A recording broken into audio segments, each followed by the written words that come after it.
Hey, what's going on? This is a little different from my normal videos, but it is computer, and computers are what I would consider a part of the general term technology. So anyway, this is basically a review of the Corsair 540 Air. I really should have looked this up before I did this. Obviously, if you go to Corsair's website, you would find this on there somewhere, if that's not correct. I think it's the 540 Air. And it is the best case I have ever owned, and I've owned cases that cost a lot more than this. I just picked this one. I just built this tonight for my wife. She gets my hand-me-downs. I just upgraded my graphics cards to 980 Ti's. So then she got my two old 980s. Well, they're not that old, but what this is, the CPU is the 40, is it the 4790 or the 4970? Whichever one it is, that's the K model with 4 gigahertz base clock speed, and then it turbo boosts to, actually I don't know what the turbo boost speed is. It's a fast CPU, and for gaming, while more and more games are becoming multi-threaded friendly, raw clock speed still seems to be king. And actually, even for rendering videos and doing that sort of stuff, a lot of those are even more multi-threaded friendly, but they seem to still almost get more gain from raw clock speed than they do from adding more cores. I got tired of her old case. It was an Entech 902, and for the longest time I thought that was the greatest case, and I was perfectly happy with it. I like quiet cases. I don't like super flashy, super crazy. I like plain, good airflow, easy to work on, and 902 was great for the longest time, but times have changed. As soon as I guess I'll give credit where it's due. Where I first learned of this case was there's a YouTube user, I'm sure a lot of you are familiar with her. It's a very attractive girl on YouTube who does PC part reviews, which is really out of the ordinary because, you know, most girls aren't into computers. Her channel is, I think it's just Tasty PC. If you YouTube search that, you'll find it. Anyway, she did a review of this case, and it was a nice, short, precise review, and it blew my mind. And well, I'll show you. That's what the whole video is about. But you might actually be interested in this case after watching this also. And I should state before we get started, I have no affiliation with Corsair. I just really, really, really like this case. I am using this case right now, and that's what I use to render, well, not this computer, but the computer I use to render all the videos for this channel lives in the identical case. But I finally decided when I was going to upgrade her computer, I got her 980s, a new motherboard, new CPU, new RAM, new SSD, that instead of putting it in her old case, that I would get this new beautiful case. And right now it's running. You can see the 980s glowing. I got the EVGA ones, and I like that. It's the little things that count, right? It looks sweet. And then I got the EVGA SLI bridge. It's the older one. It's the smaller one. The newer one I have on my new rig. It's a lot wider and it looks a lot cooler, but either way, it still looks cool. It lights up. It says EVGA, and I'm just using stock fans for now. And the top fits 3 120s or 2 140s, but I don't have any fans in them because, well, this will be plenty for now. But yeah, let's get closer and take a look at the inside, and I'll show you what is so awesome about this case. And before we do that, I guess I should mention that the case is wider than normal. A normal case goes to about there, and so it has 2 compartments. To the left part, where all the grill is on the front, is the main compartment where all the stuff with the active cooling is, and then the right side, which is down that line, and on the back side is where the power supply and the optical drives and any extra hard drives go. But there's still 2 hard drive slots in the bottom, and I'm using both of them. Her main hard drive is a Samsung 840 SSD. I think it's an 840. It's 256 gig. That'll be for her operating system, and then on the other side is, I think it was a cheaper one. We just wanted to get a really big size SSD. All the SSDs, even the cheaper ones, are pretty comparable in just general performance. I think it's an ADATA 0.5 terabyte, and then she puts her games and stuff on that. And by the way, I highly recommend, if you do any gaming, I highly recommend getting a larger SSD and not putting your OS on it, and then when you install Steam or Origin or any standalone games, install it to that drive. We have Battle.net and Origin and Steam, and I was able to point all of those to her extra drive, and it said, oh look, For example, Battle.net said, my wife plays World of Warcraft. Battle.net immediately said, oh look, World of Warcraft's already installed. And then I just said, yep. And then it was ready to play. You didn't have to download anything. So basically you can reformat your system or build a completely new system, and all your games are ready to rock because they're already installed. So it can be a huge time saver. So if you don't do that, I highly recommend having a separate drive other than your OS that you put your games and stuff on. But yeah, let's get closer and take a look inside, and you will be impressed, I think. Alright, so check this out. The first thing you'll probably notice, there are no drive bays in the front, and that's the problem with most cases. Most cases, the top fans or the rear fans are usually set as an exhaust, which means all the only intakes are usually on the front. And in this case, there are two 120 fans that come with the case.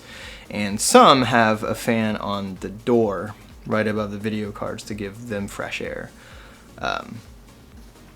With this case, it's just a huge glass pane so you can see all your pretty innards. So with this case, like I said, only the active cooled stuff is in the front. Your CPU, your RAM, your graphics cards, and that's it. It's really only the stuff that actually needs active heating. Your power supply, I don't know if you've seen, but most power supplies these days come with a warning sticker on them saying, hey, your fan won't start spinning until it detects that it's getting hot. Because I think a lot of people would power their computer on and notice that the fan in the power supply isn't spinning, and then they freak out and think it's defective, and then they'll mail it back doing an RMA. And I think after getting hundreds and hundreds of power supplies mailed back, the manufacturers got smart and realized that people are freaking out about that. And so they now come with a little sticker like that, which means that these power supplies are so efficient, and some of these get up to like 90-some% efficiency. They don't put out that much heat, and they usually have like a huge 140mm fan in them these days. And even when they kick on, they're thermal throttled, so they can just spin really slowly, and it's just a little bit of air movements enough to keep them nice and cool. So the power supply actually goes in the back compartment, and if you didn't notice, there are grommets all around the entire motherboard, and even along the bottom there are grommet holes, and they're huge. You could fit water cooling tubes through them. You could fit, like right there is the big, the main ATX power cable that plugs into the motherboard, which is usually the thickest one out of all of them, and then I mean it fit through there no problem. And since there are no drive bays, air goes straight across from the full intakes on the front all the way across out the back. And in this case, it goes through the radiator. And oh man, the airflow in this case is incredible. It takes no work to get this thing nice and cool, and the fans don't have to do much work either because there are no obstructions. Normally, you have these huge 5.25 inch drive bays that basically go from the top to the bottom of the front of the case.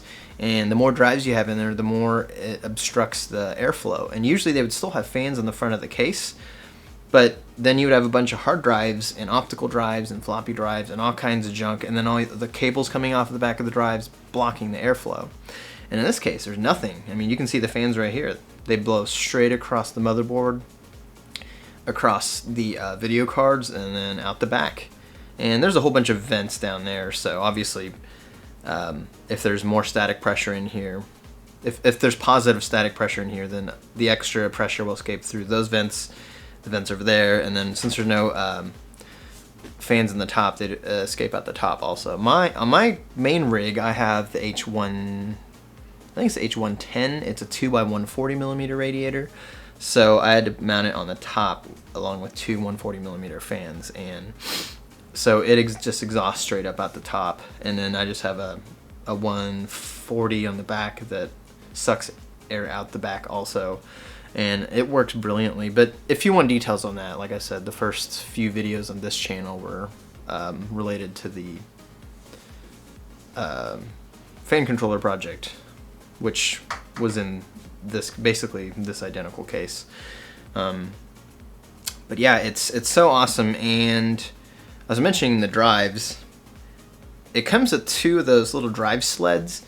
You pull it out, and if it's a 3.5 inch size drive, it snaps in. You kind of bend it out, and then it snaps into place, and then you just slide it back in, and at the back of the case there's a back plane, and then so obviously on the back side of the case where the passive cooling stuff is, there are some cables. Basically one requires SATA power, and then the other one is the SATA data connector. So you can run the power one and leave it in the back compartment and hook it up to SATA power straight to the power supply in the back compartment, and then the SATA data line you can run out these grommets and plug it into the SATA connectors. And actually, let me lean forward. I can show you where those are plugged in. Right down there.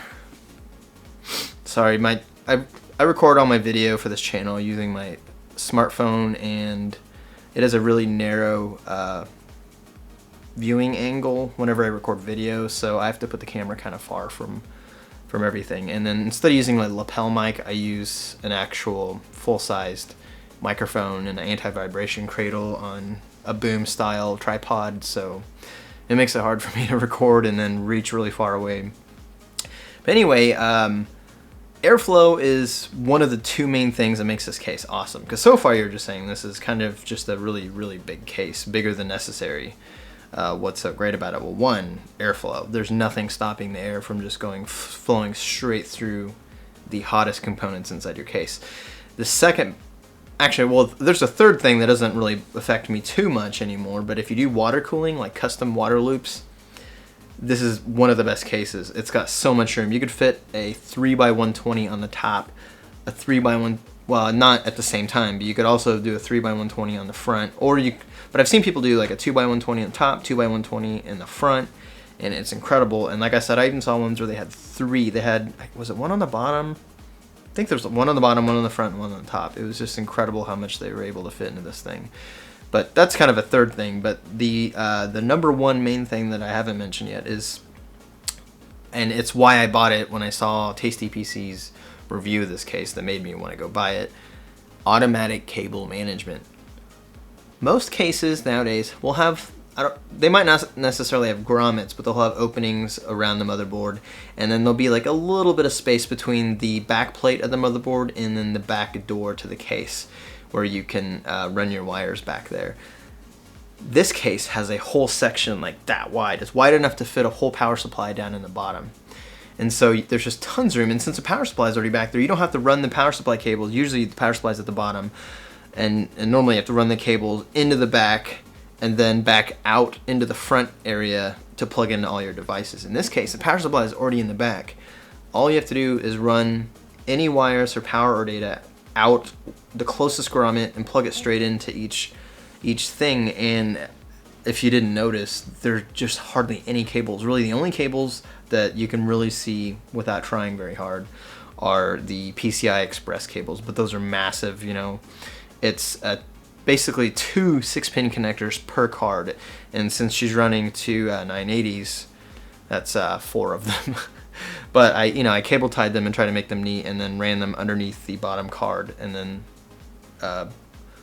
back at the back, above the back plane for this SSD on this side, there's a another grommet where I just ran the cables into the back. So if you notice, there's the radiators fan, and then there's the 2 fans for the front. There's a fan for the pump for the water block, and then there's, well, and obviously the SSDs need power, but there's no wiring for that because they plug straight into a back plane in the back of the case. If you want more than 2 drives, there's a bunch of drive bays in the back passive cooling compartment where you can put a whole bunch of SSDs if you want. But luckily we only needed 2, and that's exactly what we have here. And I hate optical drives nowadays, or mechanical drives. I mean, they're loud and they put out a ton of heat. And so now with just SSDs, it's dead silent. But with all those things that are currently being powered, and there's almost, you can barely see any cables anywhere. So up the top, you can see some cables coming in. What was it? I think that was for one of these fans. I ran it back into the back compartment and then back out to plug into one of the fan headers on the motherboard. And then the bottom one, I think I ran it across. Maybe I ran both through there. Either way, there's some headers over there, I believe, and I just neatly, but I mean, it didn't take any work. It's not like I had to terminate my own cables, you know, cut them, extend them, shrink wrap them, terminate them. I didn't. Everything in here is using the wiring that it came with. And the power supply being modular really helps too, because I only plug in the cables that I need. But oh, it is just incredible. I have a full SLI setup with water cooling, and it's just, there's just room to just look at all the room for activities. But so let's get even closer, and I will show you. Well, here. Well, yeah. Let's do some shaky cam, and I'll get closer, and we can take a look at the inside more closely, so you can see where I actually ran the wires. And like I said, this took no work, and that's what the Tasty PC review, what she said. She basically said, she's like, "Wow, I really like this case. I basically put everything in the case, and it was automatically neat and tidy. She said it took basically no work. She's like, I really honestly just put everything in here, and this is what it looks like." And I looked at it thinking, holy crap. I just remember seeing what my current computer at the time looked like, and I almost felt ashamed because of how neat she got it. But she said it was, you know, it was the case. The case is so awesome that you almost have to try to make the wiring really messy. So yeah, let's get a little closer, and I'll do some shaky cam work, and we can take a look at the inside more closely. Alright, so those are the grommets at the top of the motherboard. And as you can see, I have something coming. Oh, that's the CPU power connector. It's like a 2x4 pin connector, an 8-pin connector. And then I have some fan connectors coming in and going around the water block, and they're plugging in right there. And then obviously there's the main ATX power cable. Those are the front fans, and then those are the SATA cables down there for the hard drives plugged into the front of the motherboard where the SATA connectors are. And then here are the two beautiful hand-me-down video cards. Yeah, I know, right? And I have those zip tied, and then I just run them straight out the back. And underneath the cables, you'll notice that's where the Samsung SSD is, and it's plugged straight into that back plane back there. And then same with the ADATA one on the left side. And with the back plane, that means there's no wiring for those. So water-cooled SLI gaming rig, absolutely no effort required. The only effort is just which grommet is closest to the thing I need to power, and then that's where you make your wire come out, and then you plug it in, and that's it. And then just pull the slack back so you know the slack isn't on this side of the case. And then the only thing in here where I put any effort to try to make it look a little neater was this, and all it took was three cable ties, I think. I tied this one, the extra stuff kind of in a bundle, those in a bundle, and then both sets together right here with the third one, and that's it. And then I just ran them out the back. And that's the only effort I honestly put. The rest of it just literally came naturally. So yeah, so look at the front. No drive bays, just some fans. And then there's the back. Okay, so here's the front. You can fit, also on the front I believe you can fit two 140s or three 120s, and I think stock it just comes with two 140s. And it's got two optical drives. They're horizontal, which doesn't bother me at all. And in fact, if it weren't for installing Windows, I wouldn't have even put that in there. But she wanted Windows 10. I couldn't talk her into she didn't want Windows 10. She wanted 7 on here because she's comfortable with it, which is fine with me. She's not a power user, so I've never been able to successfully install Windows 7 off of a flash drive. Now, I didn't give it a whole lot of effort, but it was easier just to find a SATA optical drive because everyone's got a pile of the damn things. Plug it in and just go with that. Alright, and now for the back of the case, because everyone is probably wondering if the wiring on the front looks neat, then what does the back look like? Well, not neat. So here is the optical drive, because this is the front of the case. But the power supply mounts on the bottom. And look, the computer's on right now. It's been running for a while, and it's not hot enough for the fan to kick on. That's why I was saying that a lot of people return them thinking they're defective. and it's modular, but even so, those are all the ones I actually had to plug in to get everything powered. But there's so much room back here. I mean, it's basically that much space. It's the height of a power supply, basically, not the width. Tons of space. So you can just pile all the wiring in the back. It doesn't matter. You don't need any air back here. The only thing that needs air is the power supply, and it's got its own fan, and it's perfectly happy right now without even the fan going. Now it does have these 2 1/4 or 2.5 inch drive bays if you want to put in a bunch of SSDs, and obviously that's only a problem if you're going to run more than the 2 in the front, which I only have 2 in here, so I don't need to use any of these. And then if you have any 5 1/4 drives, you can put them in here, or obviously you can only put one. I can only put one in there because I'm using the other one for a optical drive. But if now that Windows installed, I can just remove that and then put 2 5 1/4 inch drives in there if I needed. But we won't. It's just for my wife. But that's it. It's one of those cases that it's such a smart design. I wish they would all be like this. So until I find a case that I think is better than this, there's no way I'm upgrading from it. This is too perfect. I'm going to keep building my new machines in here, and I'm going to get automatic cable management, and it's just going to be beautiful. One more thing I'm going to show you, though, before we wrap this up. Alright, so everything on this case uses thumb screws. So there are 2 thumb screws in the back for this front panel, and then you push it back, and you can pull it off, and then you can basically access your fans or your radiator, clean it. And then once you remove that, then the front becomes removable, I think. Yeah, you just pull it up, and then you have access to the fan filters. And then obviously you have access to the front grill to clean it off as well. But yeah, 2 thumb screws, you remove the top panel, and then you remove the front panel, and then you have access to the air filter. So yeah, that's freaking awesome. The Antec 902, if I remember correctly, I had to pull both sides of the case off, which in its defense, they were thumb screws. But then I had to remove 4 thumb screws from each side. The filters are connected to the front of a group of 3 drive bays. And then the whole thing would slide out, and then I have to pull the filter out, and it was a lot more work than this.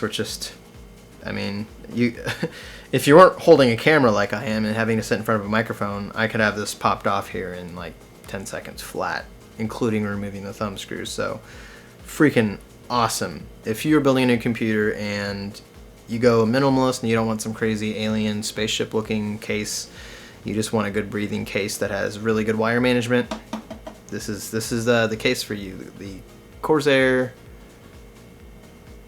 is it the Carbide or the Obsidian? It's the Air 540. I don't remember which the name is, if it's Carbide or Obsidian. Huh, yeah, I should probably do my homework and look that crap up before I start recording a video, huh? Well, anyway, Air 540, it's Corsair. I don't remember the name of the case, though. But hope you like. And it's got reset, hard drive light, power, and then microphone, headphone, and then 2 USB 3 jacks on the front. For those wondering. So, anyway, I hope you enjoyed the quick little mini review of a super freaking awesome computer case. See ya.